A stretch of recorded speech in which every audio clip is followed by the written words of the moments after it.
Sir, welcome, welcome. Love reading tayo ngayon. Tingnan natin kung sino tong twin flame mo. Okay? So, be open-minded po. Hindi po halos lahat makaresonate. And thank you nga po pala sa mga nag-subscribe, lalo-lalo na sa mga bumabalik. Give me the message. Sino ba yung twin flame mo? Ano yung katangian niya? Okay? Give me the message. Sino tong ka-twin flame mo?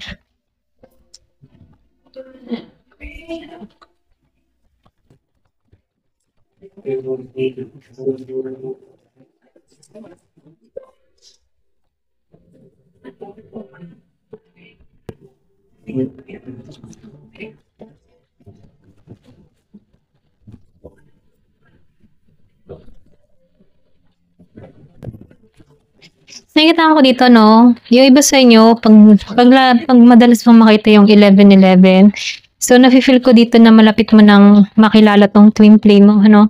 Once na nakikita mo yung 11-11, 2-2-2, kumaga parating na yung balanse, okay? Lalo-lalo na sa larangan ng love life mo. Ito na yung nakikita ko. So, medyo mabagal pa lamang to, okay? Pero ganun pa man, nafe-feel ko dito na malapit na to, okay? So, nakikita ko dito yung paggising. Meron ditong ginising sa koneksyon or pwede rin sabihin, gigisingin ka dito, no? Or pwede rin sabihin, itong tao na to, gigisingin once na nakilala ka, okay? Kumbaga, meron siyang mararamdaman sa'yo na kakaiba, okay? So, nafe-feel ko rin dito, no, na gusto ng tao nito na alagaan ka, ingatan ka, once na nakilala ka ng tao nito ng lubusan. Kumbaga, meron siyang mararamdaman na something nakakaiba, okay, na hindi niya naramdaman sa iba. Ito lang nakikita ko dito, no?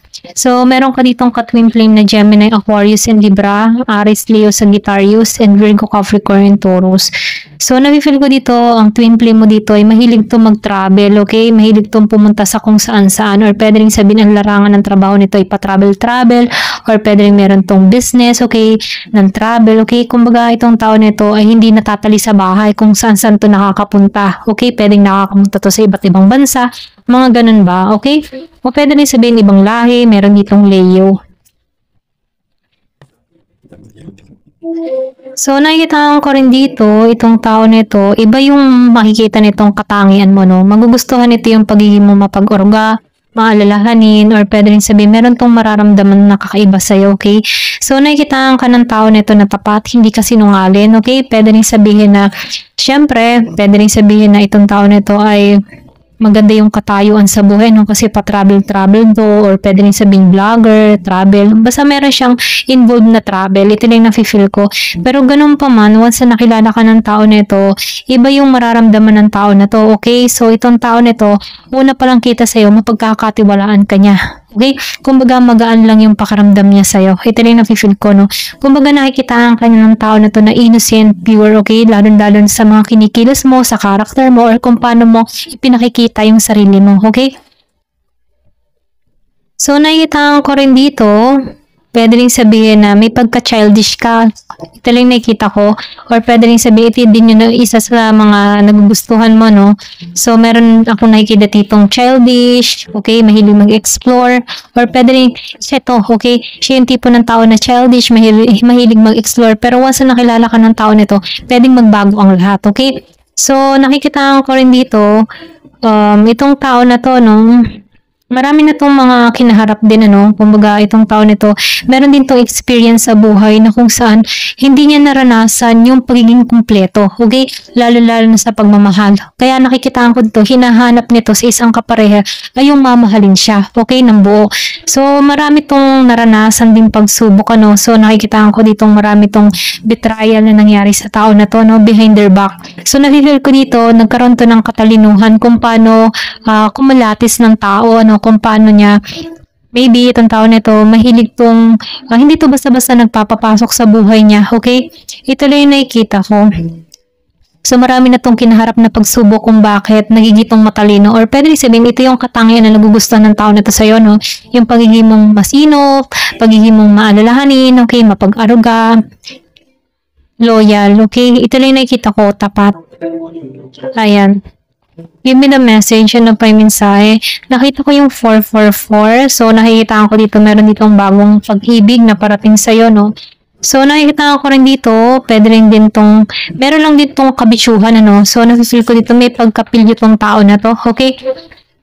Ito rin yung nakikita ko kasi kung saan-saan tong travel na napunta, pwede rin sabihin may pagka-playboy, playgirl, pero once na nakita ka ng tao nito, meron siyang ibang mararamdaman dito. So, nakikita ko dito may pagka-bisyo to, may bisyo to na hirap siyang alisan, okay? So, meron ditong 6 of sword, pero ganun pa man, kahit meron siyang bisyo dito, once na minahal niya, talagang dire-diretso, okay? Once na nagmahal to, ayun at yun lang talaga. Pwede rin sabihin kaya to ay, kasi nafe-feel ko dito mahilig to mag-travel kung saan-saan. So, marami tong nakikilala na ibang tao, no? Nakikita ko rin dito na itong tao na ito ay may pagka hindi pa siya seryoso dito, no, sa The Emperor Reverse, pero nakikita ko dito, once na nakilala ka nito, pwedeng magbago ang lahat, okay? Sa nakikita ko dito, kahit maraming distraction dito, once na nakilala ka ng tao nito, susundin nito yung emotion niya patungo sa'yo, okay? Kasi meron ako nakikita dito, liwanag, ano? So, na-feel ko dito na marami ding hadlang sa inyong dalawa, pwede rin, meron dito mga tao involved, okay? Ito lang yung nakikita ko, no? Pwede rin sabihin na, itong connection na to ay medyo maraming pagsubok. Ayan, ito lang nakikita ko dito. So, piliin nyo na lamang, ano. So, nakikita ko dito, meron ka ditong tao na patungo na Capricorn, yung iba sa inyo, Gemini, Aquarius, and Libra, Aries. So, nakikita ko dito, maraming involved na tao, no. So, marami ditong ayaw, okay, pero ganun pa man, pwede rin sabihin, ayawan ka ng family nito, okay, ito rin nakikita ko, pwede rin ayawan to ng family mo. So, nakikita ko dito, kahit meron ditong umaayaw, meron ditong tutulong, ano, meron ditong maninindigan sa connection na to, okay? Pwede rin sabihin, kahit subukin tong connection na to, nakikita ko dito na ipaglalaban nyo, okay? Meron dito ipaglalaban yung connection, okay? Ito lang nakikita ko. Give me the message. So, tingnan natin dito kung ano yung mensahe dito, no? Pwedeng kilala mo na rin to, or pwede rin sabihin nagkaroon na kayo ng separation ng tao na to, kaya meron dito ang ipaglalaban dun sa iba sa inyo, no? Ayan, kung kilala mo man to. Give me the message. Ano pa yung mensahe?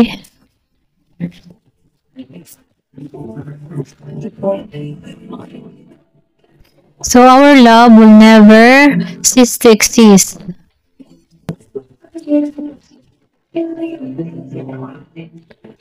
I want to hold you in my arms. I wish we could be together forever. Okay, so nahiling siya dito. So I think meron ditong tao na may humahad lang, ano, kaya hinihiling niya na kayo pa rin ang magsama, no. I love you so much. I remember the day we met like it was yesterday. So, yung iba sa inyo, kilala mo na to.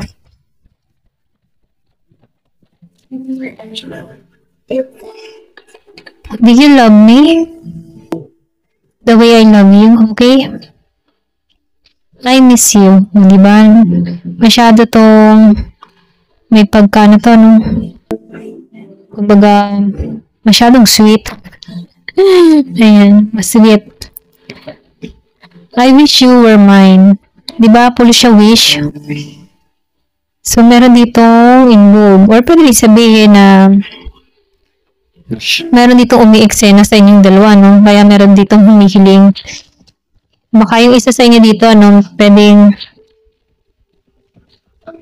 merong girlfriend, boyfriend. Pag nakilala mo tong tao na to, okay? Give me the message. I dream about you at night. So, iba sa inyo, kilala mo na to, okay? So, napanaginipan ka na ito. Ayan, ito lang yung nakikita ko dito. So, piliin nyo na lamang yung part nyo, no? Ayan, thank you for watching. Love and peace.